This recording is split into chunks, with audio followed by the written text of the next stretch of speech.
SI గారు, అసలు మీరేం మాట్లాడుతున్నారో మీకైనా అర్థం అవుతుందా? నేను అన్నీ తెలిసే మాట్లాడుతున్నాను.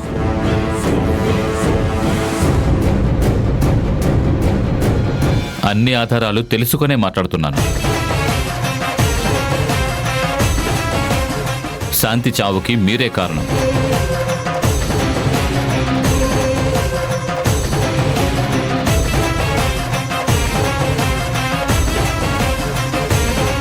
శాంతి చావుకి నేనెందుకు కారణం అవుతాను ఎస్ఐ గారు? తనని చంపిన నీచుణ్ణి బయట పెట్టాలని నేనే అనుకున్నాను. శాంతి తల్లిదండ్రుల చేత కేసు పెట్టించింది నేనే కదా. అలాంటిది శాంతికి నేనెందుకు హాని తలపెడతాను? శాంతి చావుకి మీరే మూల కారణం అని చెప్పడానికి ముఖ్యమైన సాక్ష్యాలు మా దగ్గరున్నాయి. ఇక మీరు తప్పించుకోలేరు.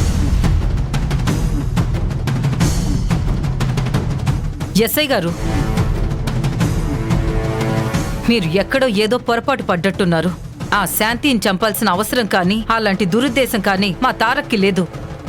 మీరు సంపాదించిన ఆధారాలేంటో మాకు తెలీదు, కానీ ఆ ఆధారాల వెనుక ఇంకేదైనా అబద్ధం ఉండుండొచ్చు. లేదు మేడం, మా దగ్గర పక్కా సాక్ష్యాలున్నాయి. అవి మాకు లభించాకే మేము ఇక్కడికి వచ్చాం.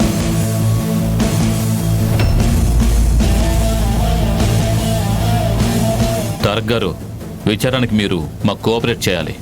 ఎస్ఐ గారు, మీరు మరొకసారి ఆలోచించండి. తారక్ గారు ఒక మనిషికి సహాయం చేసేవారే కానీ కీడు తలపెట్టేవారు కాదు. మంచి చేసేవారే కానీ చెడు చేయాలనే ఆలోచన కూడా ఆయనకి రాదు. ఒక్కోసారి ఒక మనిషి మంచితనం వెనక దాగి ఉన్న కుట్ర మన కంటికి కూడా కనిపించదమ్మా.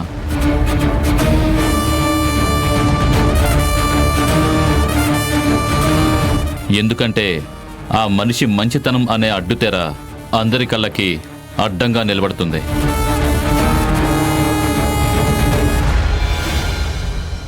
అమ్మయ్య, ఎవరో తెలియకుండానే నాకు సాయం చేస్తున్నారు. ఇప్పుడు ఈ కేసు తారక మీదకు వెళ్ళిపోతే నేను తప్పించుకోవచ్చు. భగవంతుడా, నాకు ఒకే ఒక్క అవకాశం ఇవ్వు. నేను అమెరికాకు వెళ్ళిపోయాక ఎట్టి పరిస్థితుల్లోనూ ఇక ఇండియాకి తిరిగి రాను. తారక్ సార్, దయచేసి మాతో కోఆపరేట్ చేయండి. విచారణ చేయడానికి మీరు పోలీస్ స్టేషన్కి రావాల్సి ఉంటుంది. సార్, నాకు రావడానికి ఎలాంటి ఇబ్బంది లేదు. ఎందుకంటే నేను ఎలాంటి తప్పు చేయలేదు. కానీ ఒక్కసారి మీరే ఆలోచించుకోండి, మీరు చేస్తున్న పని ఎంతవరకు కరెక్టో. మేమన్నీ ఆలోచించుకునే ఇక్కడికి వచ్చాం తారక్ సార్. దయచేసి మాకు కోఆపరేట్ చేయండి.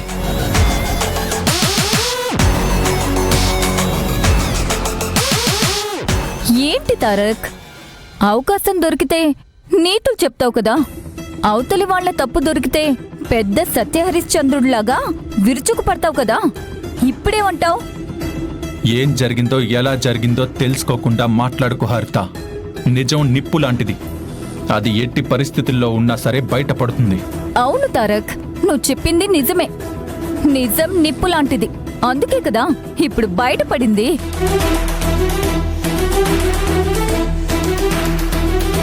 పాపం, అభంశుభం తెలియని ఆ శాంతికి ఇంత అన్యాయం చేస్తావని మేము ఊహించలేదు. Haritha, can you please stop it? Shanti చావుకి నాకు ఎలాంటి సంబంధం లేదు. అవునవును, సంబంధం ఉందో లేదో పోలీసులు తేల్చి చెప్పారు కదా. హరితమ్మ, మాటలు కొంచెం మర్యాదగా రానివ్వండి.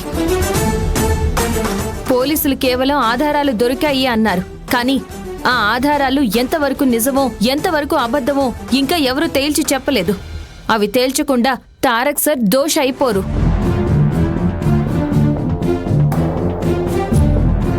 నువ్వు వెనకేసుకొచ్చినంత మాత్రాన తారక్ దోషి కాకుండా పోతాడా?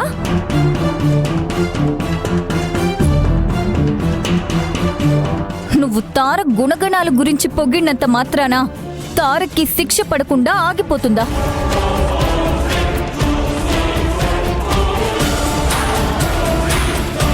చూడండి హరితమ్మ, మబ్బులు అడ్డుగా ఉన్నంత మాత్రాన్న పౌర్ణమి రోజు చందమామ మాయమైపోయినట్టు కాదు. ఇది కూడా అంతే.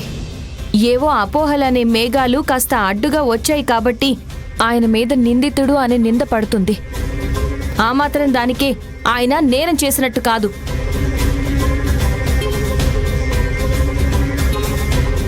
అవునవును, ఎవరెవరు నేరం చేశారో ఎవరు చేయలేదో అతి త్వరలోనే పోలీసులు నిరూపిస్తారులే. హరిత నువ్వు ఆగుతావా? తారక్ కోపిస్తే ఒప్పుకుంటాను, ఆవేశం వస్తే ఆపలేం, అది కూడా ఒప్పుకుంటాను. అంతేకాని ఒక మనిషి ప్రాణం తీసేంత దుర్మార్గుడైతే కాదు.